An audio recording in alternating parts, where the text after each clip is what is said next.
quando nós falamos de missão de Deus, nós precisamos começar pensando em propósito. Propósito é o que nos move. Qual é a razão, qual é o propósito de Deus para nós? Qual é o propósito de Deus para as nossas vidas? Qual é o propósito de Deus para o nosso coração? Qual é o propósito de Deus para a nossa família? E mais, qual é o propósito de Deus? Por que que Deus fez tudo isso que Ele fez? Por que que Deus criou todas as coisas? Por que que Deus estabeleceu o homem e a mulher? Por que que Deus nos deu vida? Por que que Deus nos chamou para estarmos com Ele e andarmos com Ele? Quando nós entendemos isso, nós vamos clarear muito a perspectiva de Deus para o nosso coração. João 17,4 diz: eu te glorifiquei na terra, completando a obra que me deste para fazer. Quem é que está falando aqui? Jesus. Então repete comigo aqui, leia comigo. Eu te glorifiquei na terra, completando a obra que me deste para fazer. O que a gente entende quando a gente lê esse versículo de Jesus falando aqui aos seus discípulos? O que chama a sua atenção aqui? Me ajuda, vai, participa comigo. Oi? Jesus tinha uma obra para fazer, ok? Jesus tinha algo a ser realizado nesse mundo. E Jesus realizou ou não realizou o que ele tinha que realizar? Realizou. E qual o resultado de Jesus ter realizado a obra, a tarefa que o Pai deu a ele? Qual foi o resultado disso? Deus é glorificado. Exatamente isso. O propósito principal de Cristo vir ao mundo glorifica o Pai. Quando Jesus completa a razão pela qual ele veio ao mundo, o motivo para o que ele veio ao mundo, ele glorifica o Pai. Então, sabemos bem, e aí já para começar a mexer um pouquinho com você, que o que Jesus veio fazer nesse mundo? Morrer, buscar e salvar o que você havia perdido. Ele veio morrer para poder derramar seu sangue, pagar pelos nossos pecados e dar vida a mim e a você. Sim ou não? Ok. Bem, mas quando Jesus cumpre esta obra, ele cumpriu essa obra? O que cumprir essa obra? Morrer no meu lugar e no seu lugar para nos salvar. O que isso gerou? Acabamos de falar, gente. Glória a Deus. Então, eu acho que eu não estaria errado, não estaria exagerando, nem tampouco forçando uma barra em dizer que a obra fim de Jesus não é salvar a mim e você. A obra fim de Jesus é glorificar o Pai. Sim ou não? Glorificar o Pai. Para glorificar o Pai, ele veio dar a vida para mim, por mim e por você. Então, gente, isso é importante porque isso já começa a destronar o homem. Porque a gente tem mania de pensar no Evangelho e na igreja com o homem no centrão das coisas. Jesus veio para me salvar, Jesus veio por minha causa, Jesus veio porque eu preciso, Jesus veio porque eu sou pecador, Jesus veio para me resgatar. Jesus tem misericórdia de mim. Então Jesus ajuda a minha vida, ajuda a minha família, ajuda as minhas finanças, ajuda meu trabalho, ajuda eu. Não. Eu sou parte de um plano maior. Existe um plano maior. E o plano maior é que Deus seja glorificado. A própria palavra de Deus diz que Deus criou o homem para o louvor da sua glória. Quando Deus cria o homem para o louvor da sua glória. E aí eu acho engraçado que tem gente que tem pessoas que têm a coragem de achar Deus soberbo, vaidoso. Já vi gente dizendo assim, mas esse Deus de vocês é muito carente, que precisa que todo mundo viva para adorá-lo. Meu Deus, não compreenderam nada. A grande questão, gente, é que Deus espera ser adorado e glorificado Porque ele é digno de ser glorificado e adorado. Não é porque ele é carente. Ele é o Senhor. Ele é o soberano. E o que ele espera de mim e de você é uma vida que o exalte em todo o tempo, em todo lugar e em todas as circunstâncias. E quando ele nos criou com este propósito, a glória dele. Mas vamos seguir adiante. Efésios 1, 4 a 6. Vamos ler aqui devagarinho. Porque Deus nos escolheu nele antes da criação do mundo para sermos santos e irrepreensíveis. Então, Deus ele nos escolhe, ele nos salva e ele quer nos fazer santos e irrepreensíveis. O que mais que Deus quer fazer e faz em nós? Em amor, nos predestinou para sermos adotados como filhos. Então, em amor, Deus nos torna seus filhos, por meio de Jesus Cristo, de acordo ou conforme o bom propósito da sua vontade, da vontade de Deus. Agora, para que Deus faz eu ser santo, faz eu ser irrepreensível e me torna um filho? Para o louvor da sua gloriosa graça, a qual nos deu gratuitamente no amado. Então, gente, eu preciso entender que a minha salvação é para glorificar o Pai. A minha vida, o meu resgate, a transformação que Deus faz em mim, o chamado que Deus tem para mim para eu andar em santidade, o chamado que Deus tem para mim para eu andar alinhado com Ele, é para que Ele seja glorificado. Ok? Então, eu preciso entender que é um propósito global de Deus, para toda a humanidade, para todos nós, para todo ser humano, que é o propósito de glorificá-lo. O problema, a gente sabe disso, é que o homem, por causa do pecado, está separado, está destituído da glória de Deus, está afastado da glória de Deus. Então, como é que esse homem vai glorificar a Deus se ele está separado da glória de Deus? Ele precisa ser resgatado. Por isso Jesus veio resgatar a minha vida e a sua vida.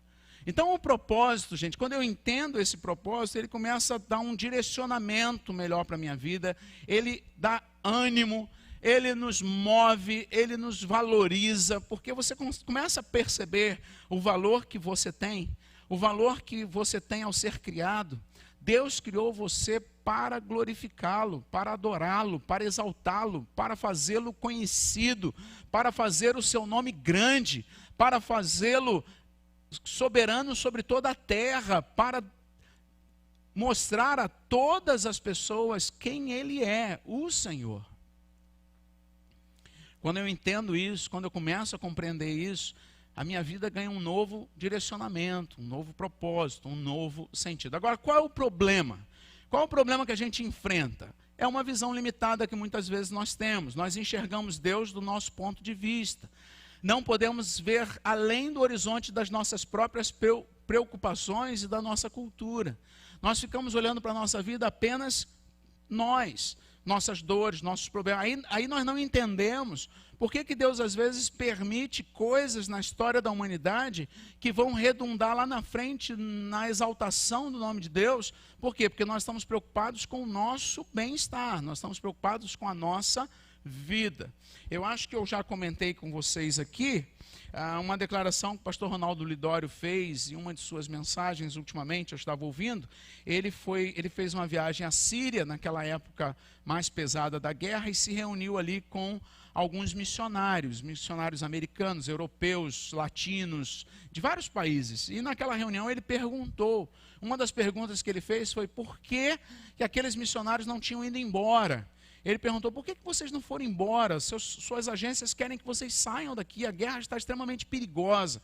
E aqueles missionários responderam, porque nos últimos 2, 3 anos, nós estamos vendo mais conversões, mais pessoas se entregando a Jesus, chegando ao Senhor, do que nós vimos em todos os anos que nós estamos aqui trabalhando. Então nós não podemos perder esse momento, nós não podemos perder essa oportunidade. Uau! Você só pensa dessa forma, querido, se você entende que a sua vida é para que o nome de Deus seja glorificado. Se você pensar no seu conforto, no seu bem-estar, você não vai pensar dessa maneira. E esse é o grande desafio que nós temos. Como não compreendemos o plano maior de Deus, o plano eterno de Deus, o propósito maior de Deus, nós não compreendemos que fomos criados para viver em função do propósito de Deus. Nós fomos criados para a glória de Deus, para que o propósito de Deus se estabeleça. Então vamos dar uma olhadinha aqui. Essa linhazinha que você está vendo aqui, eu coloquei para representar a eternidade. Eu já mostrei esse gráfico aqui uma vez para vocês há muito tempo atrás. Alguns já devem ter visto. Quem já viu vai relembrar e quem não viu vai ver pela primeira vez. Bem, ali eu botei 2 símbolos de infinito, dando a ideia de eternidade. Num determinado momento da eternidade, Deus resolveu criar. Gênesis 1, versos 1 e 2. O que diz a palavra de Deus aqui? Em Gênesis capítulo 1, versículos 1 e 2. Vamos dar uma olhadinha. No princípio criou Deus os céus e a terra. A terra era sem forma e vazia. Trevas cobriam a face do abismo e o Espírito de Deus se movia sobre a face das águas. Então nós vamos ver aqui que no princípio criou Deus os céus e a terra, versículo 1. Num determinado momento da eternidade, tá? Por favor, não pense que eu estou dizendo que teve um início da eternidade. A eternidade não tem início. Eu estou dizendo que num determinado momento da eternidade, Deus resolveu criar os céus e a terra. E o verso 2 nós já lemos, falou. Bem, o que acontece do verso 1 para o verso 2?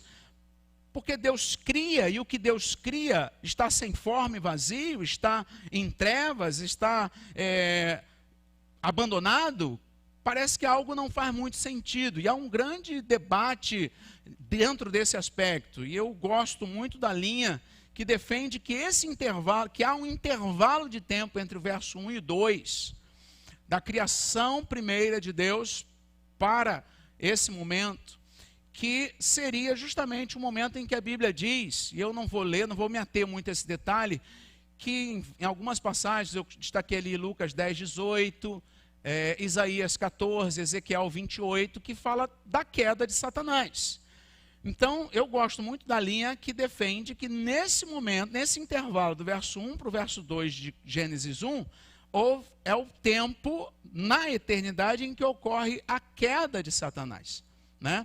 Em que Satanás é lançado sobre, é expulso da presença de Deus com os seus anjos, com aqueles que se unem a ele. A Bíblia diz que 1/3 dos anjos se uniu a Satanás para se colocar contra Deus, para se colocar em afronta ao Senhor, né? Ao invés de quererem adorar ao Senhor, queriam ser adorados. Bem, diante disso, nós começamos a ter uma situação que precisa ser resolvida.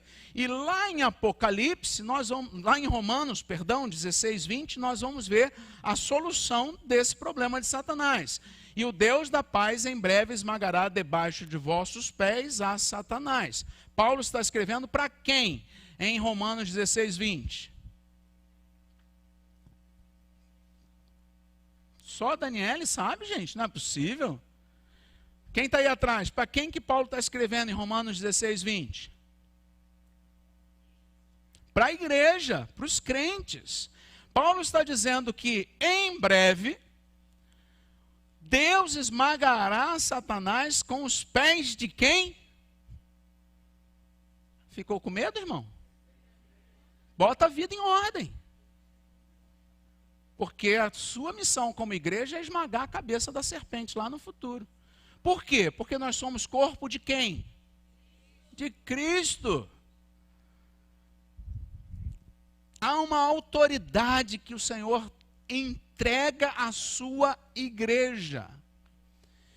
E está previsto que lá na frente, ok?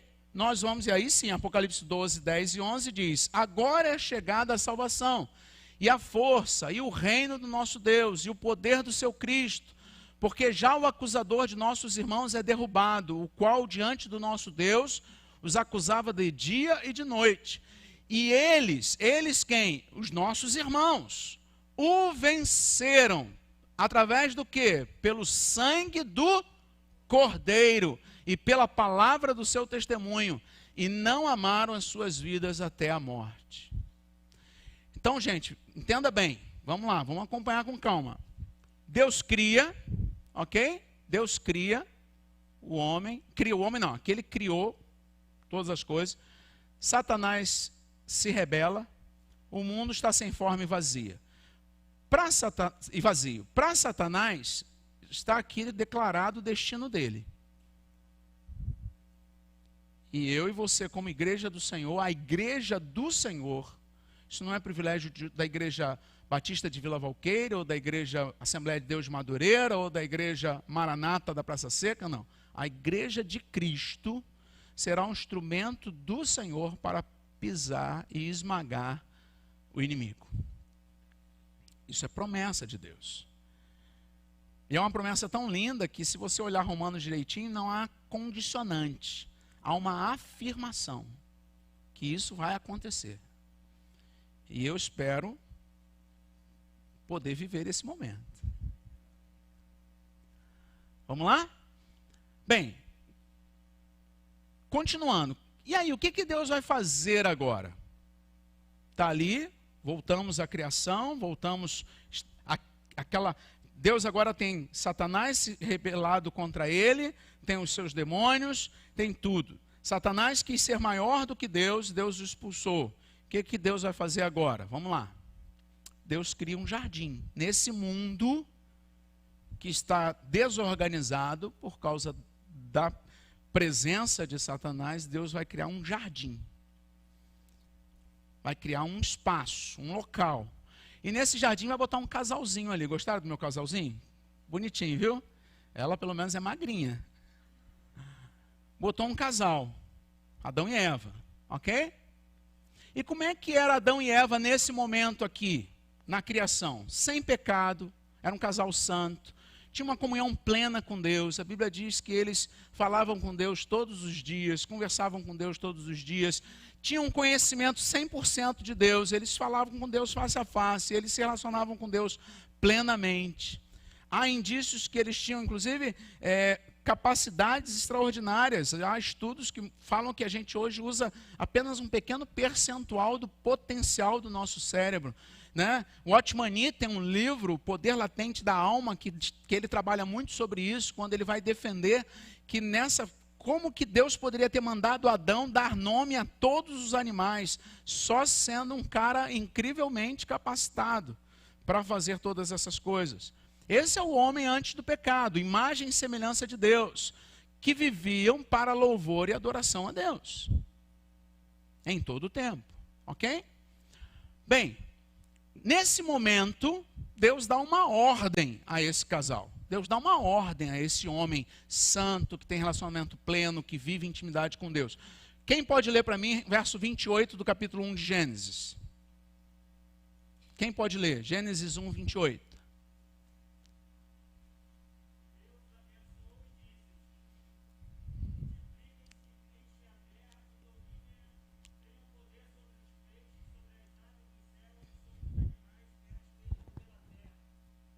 Muito bem.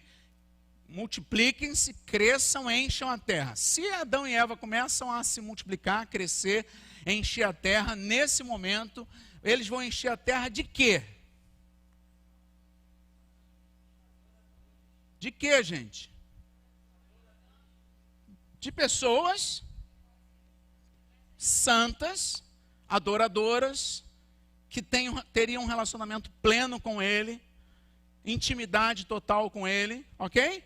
Por favor, né? Você não está achando que Adão e Eva não podiam ter relacionamento sexual, não, né? O sexo não é o pecado de Adão e Eva no jardim, tá bom, gente? Por favor. Pelo contrário, nesse momento, Adão e Eva receberam uma ordem de Deus. Tá lá, ó, o mundo tinha que ser cheio de gente igual a eles. E se nesse momento, se nesse instante, com a vida plena na presença de Deus, uma vida de adorador, de louvor, de serviço, de entrega, de comunhão plena, Adão e Eva fizessem obedecessem a ordem, a missão seria cumprida ou não seria cumprida? Seria cumprida. Olha o que diz Abacuque 2,14, que é uma profecia e uma expectativa. Pois a terra se encherá do conhecimento da glória do Senhor, como as águas cobrem o mar. Há uma promessa. Essa missão, essa perspectiva de Deus de que a terra seja cheia da sua presença, continua valendo. E como é que a terra é cheia da presença de Deus? Como é que eu coloco presença de Deus em algum lugar? Quando eu coloco adoradores do Senhor naquele lugar. Quando eu encho um lugar de pessoas que o adoram. Quando eu levanto um altar de adoração a Deus, eu levo Deus àquele povo, àquele lugar, àquela região. Tem gente que pensa assim, vamos aumentar a adoração a Deus, então vamos fazer o culto de 9 da manhã às 5 da tarde. Não, isso não aumenta a adoração a Deus. Se você quer aumentar a adoração a Deus, você tem que aumentar o número de adoradores. Ok? E claro, é muito bom cultuar, celebrar, cantar, adorar, mas se a gente quer aumentar a adoração, aumentemos o número de adoradores para a glória de Deus. Bem, nesse momento bastava que Adão e Eva tivessem filhos, sim ou não? Que a missão seria cumprida. Beleza? Estamos juntos ou não? Ou é informação demais? Tá tranquilo? Então vamos em frente. Bem, o que acontece aqui? Infelizmente, Adão e Eva não ficaram vivendo essa realidade por muito tempo. O que acontece? O pecado entra na história. Quando o pecado entra na história, né, eu mudei ali a linhazinha de cor para poder representar quem está em comunhão com Deus, quem está separado de Deus. O homem e a mulher passam a ficar separados. Todos pecaram e destituídos estão da glória de Deus. Por causa do pecado. Certo? Como é que esse homem que era sem pecado, ele é agora? Como é que esse homem passa a ser? Vamos lá, vamos ver se vocês conseguem me dizer. Olha para essas características aqui, como é que você acha que ficou agora o homem e a mulher, depois do pecado? Em vez de santo, pecadores. O que mais? A comunhão é plena? Não, comunhão está quebrada. Conhecimento de Deus é pleno? Não. A imagem e semelhança de Deus, 100%? Está desfocada, certo? A ideia aqui é de uma lente que você desfoca. Eles continuavam vivendo para o louvor e adoração a Deus? Também não. Então está lá, o homem passa a ser com pecado, sem comunhão, separado de Deus, afastado de Deus, imagem e semelhança de Deus alterada, desfocada, e vivendo seus próprios interesses, ao invés de viverem para a glória de Deus. Pergunto, nessa situação, se o homem simplesmente gerasse filhos e enchesse a terra, cumpriria a missão? Não. Então, eu não consigo mais cumprir a missão só gerando filhos sanguíneos, ok? Eu não consigo mais. Algo precisa ser feito para que a missão e a glória de Deus possa ser levada a toda a terra e a missão possa ser cumprida. Bem, então eu tenho esse homem com pecado, o que Deus faz? Deus manda Jesus. Quando Deus manda Jesus, eu agora tenho a possibilidade de ter um homem afastado de Deus, que continua nessa situação, mas eu tenho a possibilidade de ter o homem que por Jesus se reconcilia com Deus. E aí vamos lá, como é que fica este homem agora reconciliado com Deus? Gente, eu estou achando que eu estou gritando. Estou não? Acho que é porque eu não estou me ouvindo. Como é que fica esse homem reconciliado com Deus?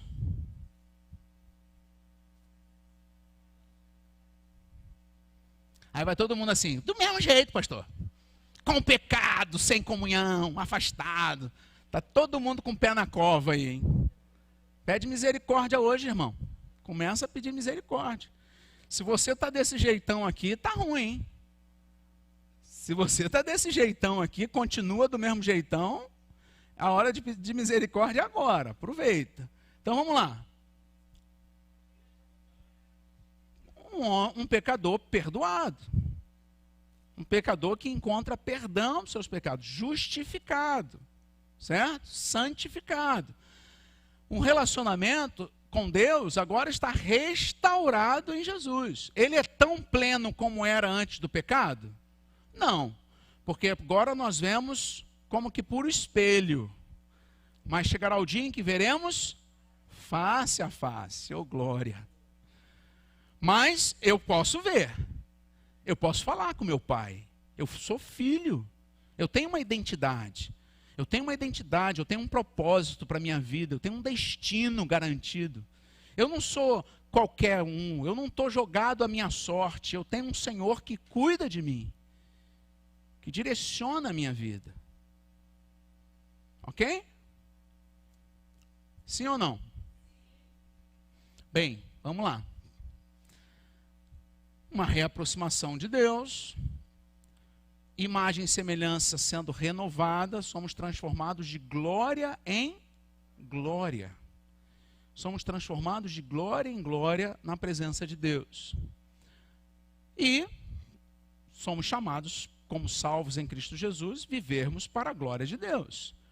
Que eu diminua e que o Senhor cresça. Ok? Então agora somos nós. Mas eu pergunto, mesmo nós estando nós assim, restaurado, reconciliado, caminhando com o Senhor, crescendo de glória em glória, basta nesse momento eu gerar filhos, por exemplo, Daniel, Ana Lívia, e eu estou cumprindo a missão? Hein? Não, gente, também não basta. Porque agora a missão, ela depende do sacrifício de Cristo. Entrou um ingrediente na missão. Entrou um ingrediente que é a redenção, o resgate do homem pecador. Você começa a entender por que é tão importante a pregação do Evangelho?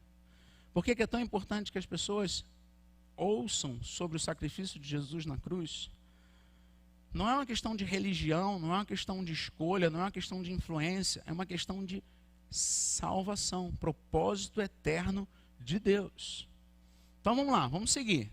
O que eu tenho que fazer para que Romanos 16, 20 se cumpra como está prometido e a igreja seja vencedora, né?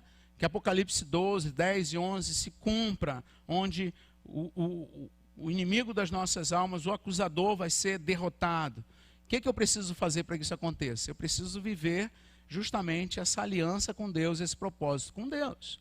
Então a missão está ali, está dada, uma ordem, encher a terra de pessoas. Para que eu encha a terra agora de pessoas que têm a imagem e semelhança de Deus, que andam com Deus, que estão na presença de Deus, para eu poder cumprir essa ordem e ver Abacuque se cumprindo, por exemplo, Deus começa a trabalhar na humanidade com algumas questões. Primeira experiência que nós vamos ver, situação de Noé. Por que Deus permite o dilúvio e Deus permite aquele momento? Porque o homem está totalmente depravado, afastado de Deus, distante de Deus, e Deus então preserva uma família, que é a família de Noé, que está em intimidade com Deus, que anda com Deus. Gênesis 9, Deus vai dizer para Noé, quando eles saem da arca, Deus abençoou Noé e seus filhos, dizendo-lhes, sejam férteis, multipliquem-se, encham a terra. Olha que coisa interessante. Mesma ordem, Deus destrói a humanidade, preserva uma família. Qual a ordem que Deus dá para essa família preservada? A mesma. Ah, pastor, mas bastaria eles reproduzirem? Claro que não. Mas o que eu entendo que tem aqui em vista? Sobrou na arca Noé, sua esposa, Sem, sua esposa, Cão e sua esposa, Jafé e sua esposa. Essas 8 pessoas, nesse momento, era 100% da humanidade. E essas 8 pessoas conheciam Deus, sabiam da sua soberania, do que Deus esperava deles, de que Deus queria ser adorado, queria ser exaltado, queria ser glorificado, que eles deveriam viver para honrar a Deus, ok? E se eles cumprissem, obedecessem, andassem na presença de Deus, eles estariam cumprindo a missão. E aí olha o que acontece. Acontece a Torre de Babel. Acontece a Torre de Babel. O que os homens falam lá na Torre de Babel? Gênesis 11. Depois você pode ler em casa com calma o episódio da Torre de Babel. O que os filhos de Noé propõem? Vamos construir uma torre para fazermos o nosso nome grande e estarmos acima de todas as coisas. Né? Então esses homens querem ser grandes, querem fazer o seu nome grande, e Deus viu dois grandes problemas naqueles homens: orgulho e desobediência, porque Deus tinha mandado eles crescerem, multiplicarem, encherem a terra. Como eles não fazem isso, olha o que Deus faz. Deus dá a diversidade de línguas, que isso aqui é um outro tema lindíssimo de missões, que a gente vai estudar em breve. Né? A gente fica tanta confusão por causa do dom de línguas, e a gente esquece de conciliar dom de línguas com Torre de Babel, para que a missão se cumpra. E por que Deus dá essa diversidade de línguas naquele momento e faz com que todo mundo comece cada um falar uma língua diferente e nascem assim os idiomas? Porque Deus quer mostrar misericórdia. Ao invés de Deus pegar essa família que sobrou e destruí-la, como ele destruiu o restante, ele faz isso, porque senão ele destruiria também, mas ele tem misericórdia.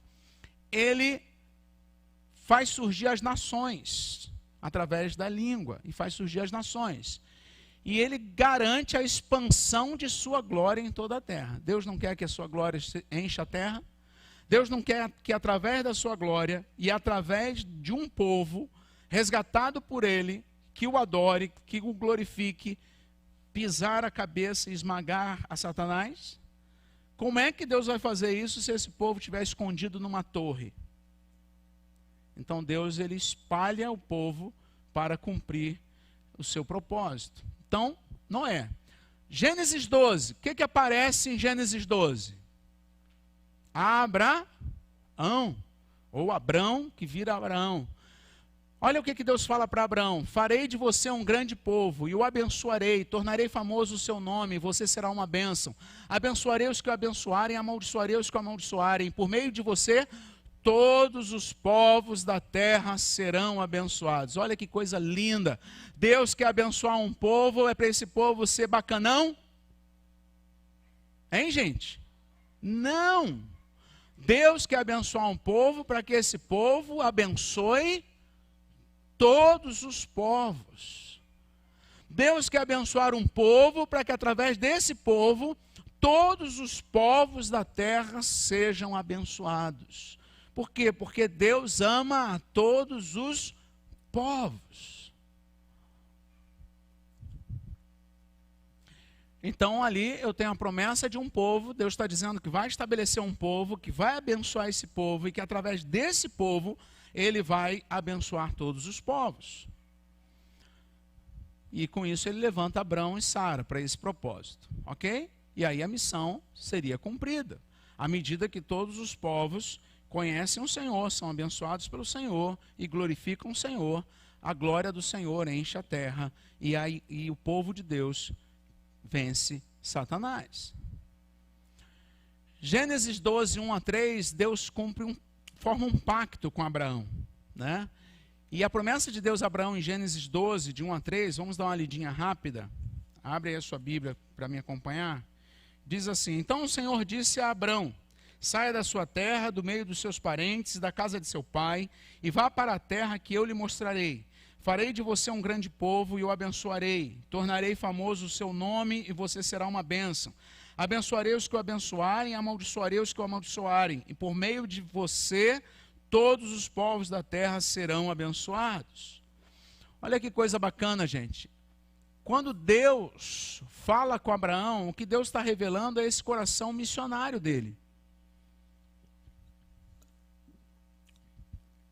Porque a promessa que Deus faz a Abraão revela o seu propósito.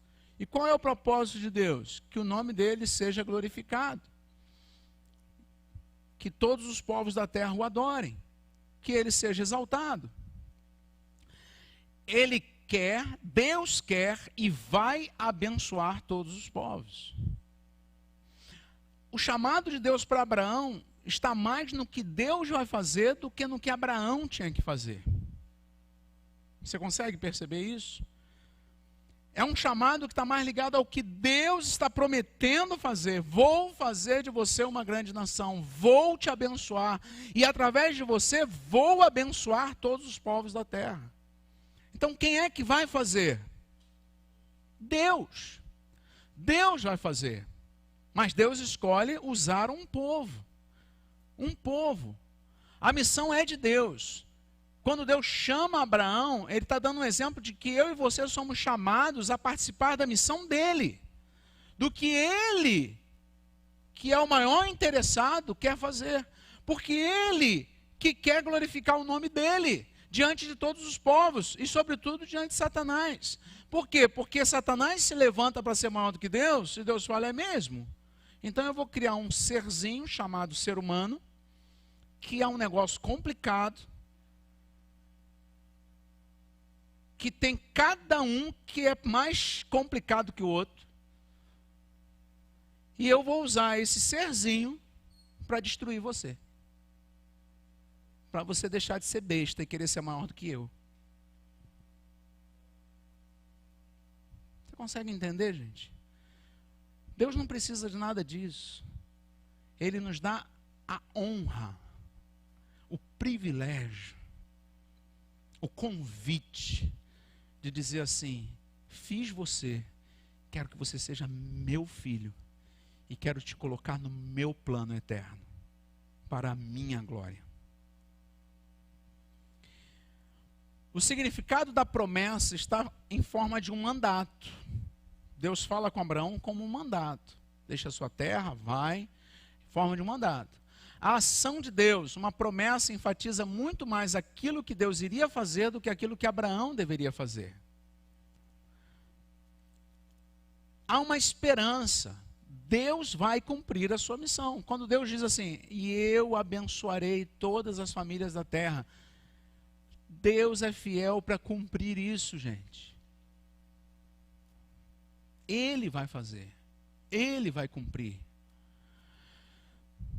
Mostra um privilégio, uma honra, onde eu e você somos convidados a participar. E quando eu olho em Atos 1:8, eu vou ver justamente isso, quando o Senhor diz, serão minhas testemunhas tanto em Jerusalém, Judéia, Samaria e até os confins da terra.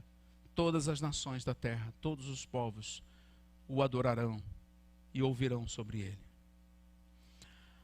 O propósito mostrado na promessa serve mais do que alguns versículos missionários, isolados do Novo Testamento, como base bíblica para missões mundiais.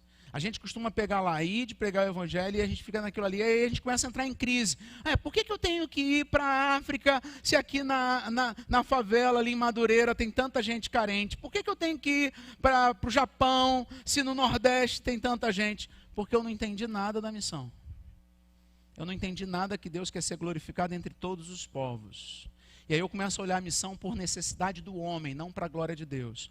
Aí também eu tenho dificuldade de fazer uma missão que alcance o homem rico, porque eu só acho que quem precisa é o pobre. Porque eu acho que missão é dar comida e não pregar o evangelho. Aí eu começo a torcer a missão, ela fica toda torta, porque perdeu o eixo principal. E o eixo principal é que o Senhor seja adorado. A missão é de Deus e é para Deus. Nós existimos como igreja para Deus, irmãos. Não é para nós. Não é por nossa causa. Nós somos servos, instrumentos nessa obra. Mas como eu não entendo isso, eu começo a olhar a missão assim, não, onde que precisa mais? Onde que tem mais carência? Tem mais carência ali, porque ali tem mais fome, ali tem mais sede, ali tem mais isso, ali tem mais corrupção. Não, porque ali tem gente bonita, não, ali é gente feia. Aí eu começo a fazer a seleção, por que eu vou lá para a Coreia do Norte, que é o país que mais persegue cristãos do mundo? Por que eu ainda insisto em ir para lá? Porque lá Deus quer ser adorado também. Não é porque lá tem gente que sorri para mim. É porque Deus quer ser adorado lá. A promessa a Abraão mostra que o propósito de Deus pode ser traçado ao longo da Bíblia toda. De Gênesis a Apocalipse, a missão de Deus está manifesta. A promessa de abençoar os povos através de Abraão tem um cumprimento progressivo através dos seus descendentes imediatos, através de Cristo e a igreja e no fim dos tempos. Então, dá uma olhada aqui comigo. Lá no início da história, primeiro cumprimento, a própria vida de Abraão e a nação hebraica que seguiu e que surgiu. É um cumprimento da promessa. Depois nós temos um segundo cumprimento, quando Cristo vem ao mundo e estabelece a sua família de fé. E hoje nós estamos vendo se cumprir, e será cumprido no fim dos tempos, né? Quando Jesus voltar. Quando será, nós não sabemos. Então, gente, é importante a gente perceber isso, porque a gente já percebe isso na história bíblica. Você lembra de uma historinha que fala do Egito? Uma história bíblica que fala do Egito? Eu tenho ali o Egito, era uma nação no mundo, ok? Aí você lembra que tinham povos ao redor do Egito, certo? Aí o que acontece? José vai parar lá no Egito e aí ele tem um sonho, o faraó tem um sonho que ia ter fome, ia ter escassez, e José providencia comida, e aí as pessoas compram comida. Só que o que acontece com todos esses povos aqui? Eles compram comida, acabam o dinheiro, eles vendem eles trocam os animais por comida. Acabam os animais, eles doam as terras em troca de comida. Acabam as terras, eles se vendem como escravos em troca de comida. Então o Egito, todos os povos vão para o Egito buscar comida, por causa da soberania de Deus agindo lá através de José, né, que está lá presente, e agora, por último, vai um povo diferente. Quem é o povinho diferente que vai lá para o Egito? Através de José? A família de José, o povo de Israel. O povo de Israel vai como escravo naquele momento para o Egito? Não. O povo de Israel tem que se vender em troca de comida para ir para o Egito? Não. É o único povo livre no Egito. É o único povo levado para o Egito livre. É o povo de Deus. E Faraó ainda fala assim para José: escolha o que para o seu povo, para a sua família? A melhor terra do Egito. Aí sabe o que eu fico imaginando? Eu fico imaginando assim, duas pessoas de um outro povo lá, cansado, passando. E olha assim, vê lá naquela área, aqueles israelitas, né, o povo de José, a família de José, trabalhando, rindo, cantando, e para lá e para cá. E aí um fala para o outro: nossa, por que eles estão assim, tão privilegiados, com terras tão boas, e a gente está arando em terra tão dura, tanta pedra, tanta coisa ruim? Aí o outro cutuca: cara, você não sabe?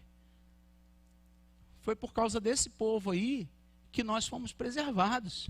Foi por causa desse povo, do filho mais novo dessa família, chamado José, que é o governador do Egito hoje, que Deus preservou todos nós. Foi o Deus deles que preservou todos nós. Você não sabe disso? E com a família de José, o povo de Deus, abençoando todos os povos da terra. Então o Egito vira um egitão, não é isso? Porque todos os povos são absorvidos, viram um grande império, e dentro desse grande império tem um povo abençoando todo mundo. É assim que tem que acontecer no seu condomínio, cara. O negócio está pegando fogo, está todo mundo aflito e angustiado com a pandemia. E aí você chega com a sua máscara, com o seu álcool gel, com cuidado, mas você chega cantando, cantarolando. Você chega na sua casa, tem um louvor tocando. Você chega e ri para as pessoas. Você entra no elevador e dá um bom dia. Você fala com os porteiros do seu prédio e diz para eles: olha, Deus abençoe vocês hoje. Você vai lá e sabe que é o dia do lixo, e final de ano você dá uma gorjeta gorda para o pessoal do lixeiro. E aí os vizinhos começam a dizer assim: o que o Carlos Queiroz tem de louco, hein? Está todo mundo cabisbaixo, angustiado, esse cara só está rindo. Aí o outro vizinho vai dizer assim: você não sabe? O Deus dele tem feito maravilhas na vida dele. E é por causa do Deus dele que nós ainda não fomos destruídos. É por causa da presença dos Josés e da presença do Espírito Santo que sustenta a igreja do Senhor neste mundo, que este mundo ainda não foi consumido. Você consegue entender isso, querido? Isso não é por soberba, não. Isso é por promessa. Porque também não é para eu encher o peito e dizer: nossa, eu sou o povão abençoado. Não, eu sou chamado para ser abençoado, para abençoar. Então, quando eu não olho para o meu vizinho, quando eu não olho para o meu colega de trabalho, quando eu não olho para o empresário, quando eu não olho para o coreano, quando eu não olho para o chinês, quando eu não olho para o americano, quando eu não olho para o argentino, quando eu não olho para as etnias que precisam ouvir de Jesus, eu estou negando o propósito da bênção de Deus na minha vida. Por isso eu, como povo de Deus, sou chamado a ter uma vida simples. Por que uma vida simples?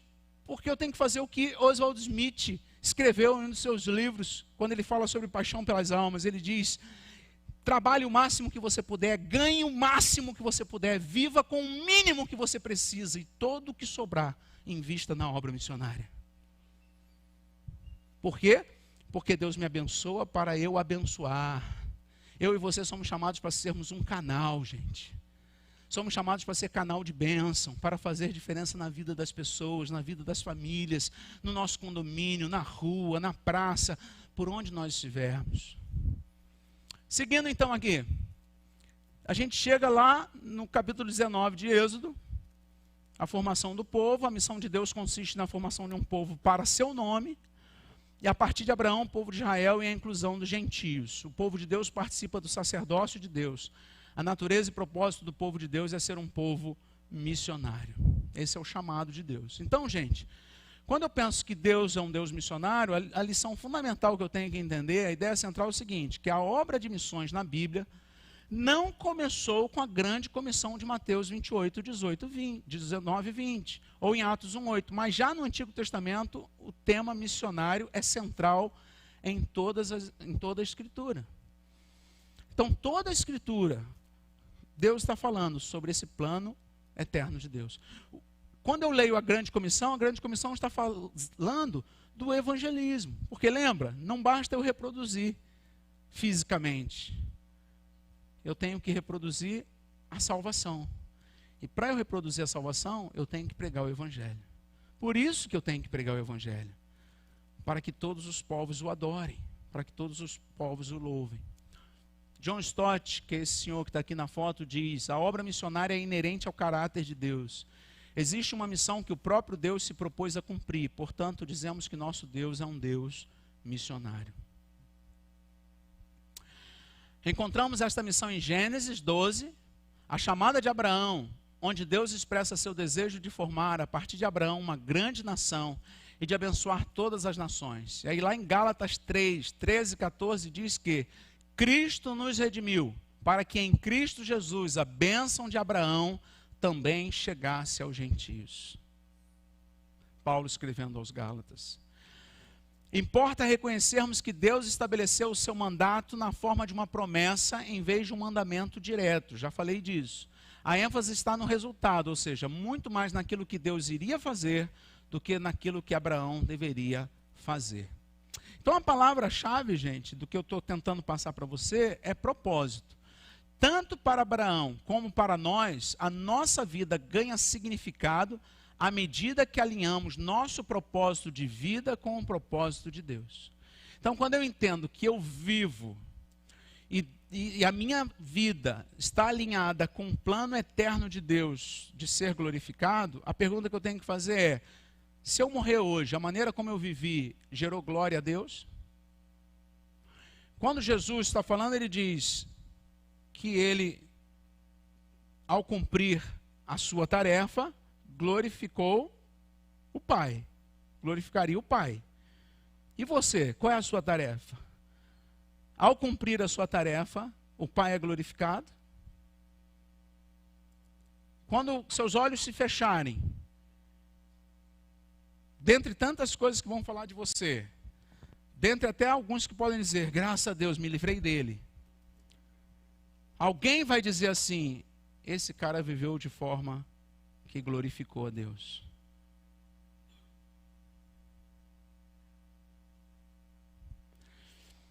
Então, quando eu penso no propósito, o propósito visa permitir que Deus receba glória e adoração de todos os povos, redimir um povo de dentro de todos os povos e reinar um reino sobre todos os reinos.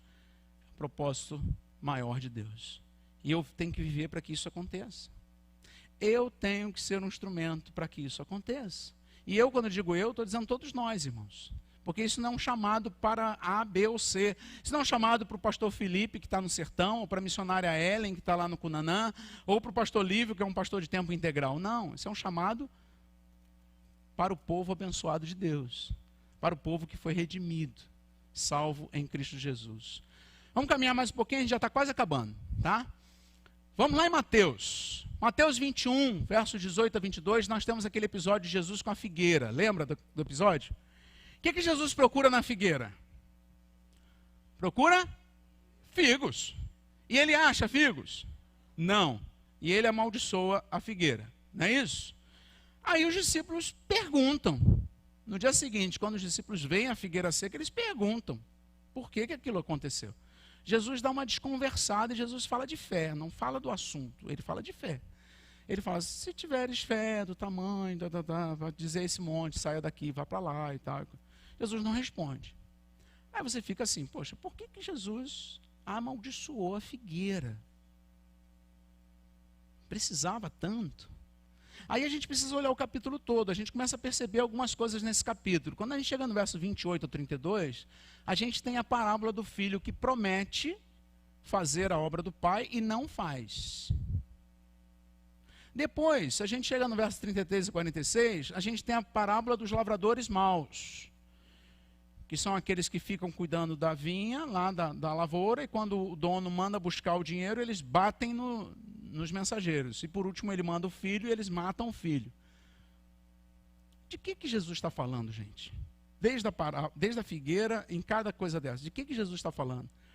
Jesus está falando do povo de Israel, verso 43. Alguém, por favor, lê para mim bem alto, capítulo 21 de Mateus, verso 43.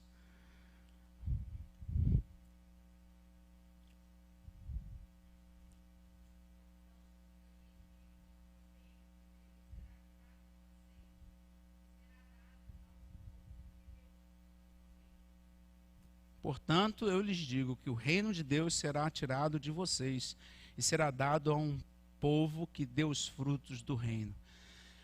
Para quem que Jesus está falando? Para o povo de Israel. Para o povo de Abraão, que não cumpriu a missão. Não gerou frutos. Por isso que Jesus usa a figura da figueira. Sabe por quê, querido? Vai chegar um momento que Jesus vai começar a abrir as folhagens da sua vida. Ele vai começar a abrir as folhagens da sua vida. E talvez ele veja folhagens muito bonitas, ele veja uma carreira bacana, ele veja uma família linda, ele veja negócios bem feitos, ele veja, né, uma pessoa bem capacitada. Mas essa folhagem linda não é o que Jesus quer ver. Jesus quer achar os frutos. Porque ele está dizendo que ele está tirando o reino de Israel, especificamente, de uma nação específica. E ele agora está trazendo esse reino para um outro povo. E ele espera que esse povo dê fruto. Quem é esse outro povo para quem ele está abrindo o reino? Para quem é? A igreja. Então fala assim, eu. Fala mesmo. Não precisa falar alto não, mas fala com convicção na alma. Eu sou esse povo que Jesus está esperando que dê frutos para ele. Eu sou esse povo que Jesus vai vasculhar as folhagens e ele quer encontrar os frutos. Em Cristo herdamos a promessa feita a Abraão. A igreja é formada como um povo de todos os povos, descendentes espirituais de Abraão, para completar a tarefa. Gálatas 3, vou ler rapidamente esse texto.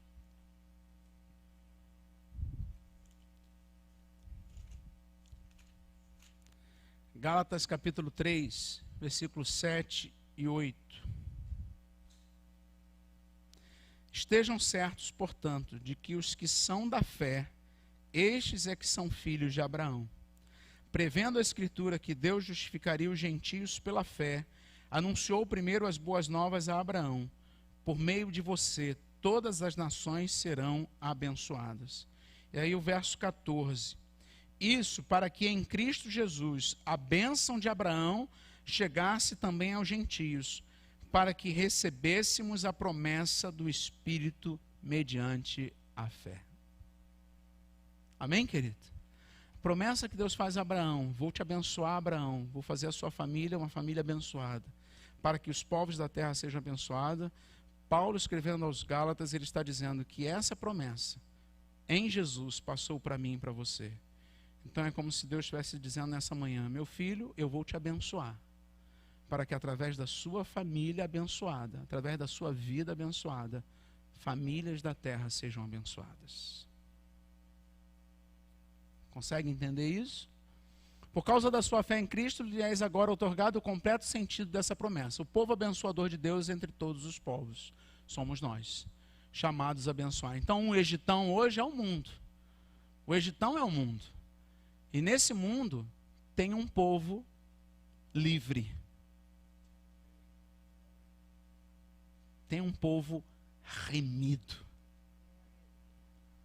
Eu e você. Salvos em Cristo Jesus. Porque somos bambambãs? Não. Porque a graça nos alcançou. Favor imerecido. E agora, nós temos que ser bênção para todas as famílias da terra. Desde que a nossa missão é essencialmente unir-se a Deus em sua missão, toda a história da Bíblia nos empodera com uma clara ordem de evangelizar o mundo. Somos abençoados para abençoar os povos ao nosso redor. Por isso, querido, quando a gente entende isso, a gente entende o valor de dedicarmos nossos dons e talentos para a glória de Deus, de abençoarmos o nosso vizinho, de investirmos os recursos, a nossa oferta, o nosso dízimo, a nossa oferta missionária, né? Contribuirmos com generosidade, não ficamos contando os centavos, mas se temos, vamos contribuir mais, se temos mais, vamos contribuir com abundância, vamos investir, vamos dar o nosso melhor, vamos desejar que nossos filhos sejam empresários, sejam homens de negócios, sejam engenheiros, mas que ao invés de ficarem aqui agarrados no nosso umbigo, uau, hoje tem tantos projetos no mundo muçulmano, em Dubai. Quem não gostaria de ser um engenheiro numa grande empresa em Dubai? Jovens cristãos vão ser engenheiros lá e vão pregar o evangelho lá. Porque o que eu for fazer é para a glória de Deus. E se eu posso ser um engenheiro lá em Dubai, e lá em Dubai eu vivo como a família de José no Egito, e os colegas de trabalho vão começar a olhar para mim e falar: o que o Lívio tem de diferente? Ele é um engenheiro diferente. E eles vão começar a entender que eu sou de Jesus. Irmãos, a obra missionária se ampliou demais. Quando a gente entende isso aqui, não é só os missionários chamados missionários de carreira, todos nós somos missionários, todos nós temos a missão, todos nós. E onde o Senhor nos leva, onde o Senhor nos coloca, é para a glória dEle. Salmo 67, versos 1 e 2, quando Deus está falando ao seu povo Israel, e depois a igreja foi abençoado para abençoar todos os povos. O povo de Deus é comunicador ativo da bênção. O significado do povo de Deus é ser uma bênção para os povos. A bênção de Deus traz transformação para os povos. Você entende isso, querido?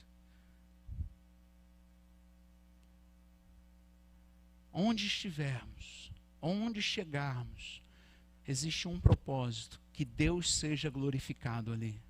Por isso, irmãos, por isso que eu e você temos que ser íntegros, por isso que eu e você temos que ser honestos, por isso que eu e você não podemos aceitar corrupção, por isso que eu e você não podemos mentir, por isso que eu e você temos que dar bom testemunho, porque um mau testemunho que você dá dentro da sua empresa pode derrubar anos de semeadura do evangelho naquela localidade. Um mau testemunho num bairro pode destruir a obra de uma igreja.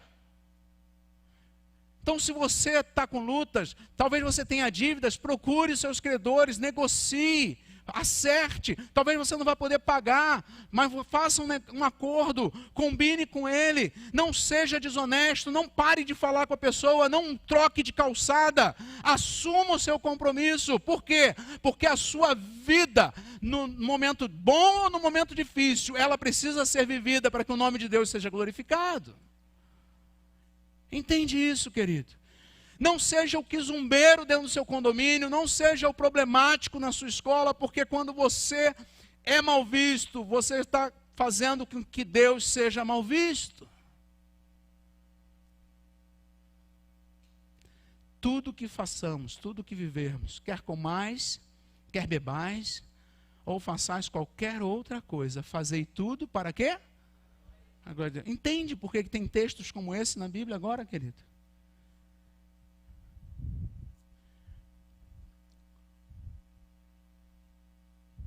Vou pular isso aqui só para terminar. Chegar nesse último slide. O propósito missionário de Deus, para a sua glória e adoração global, todo mundo. Deus se propôs a redimir um povo de dentro de todos os povos e a reinar um reino sobre todos os reinos. E eu sou esse povo, você é esse povo, dentre todos os povos. Um povo que tem um rei, Jesus. E quando as pessoas olham para nós, elas precisam entender que há uma vida de bênção, que há uma eternidade a ser vivida, que há uma esperança eterna em Cristo Jesus, que há um chamado para a glória de Deus, para que o Senhor seja adorado. Amém, querido? Vamos ficar de pé, vamos cantar uma última canção.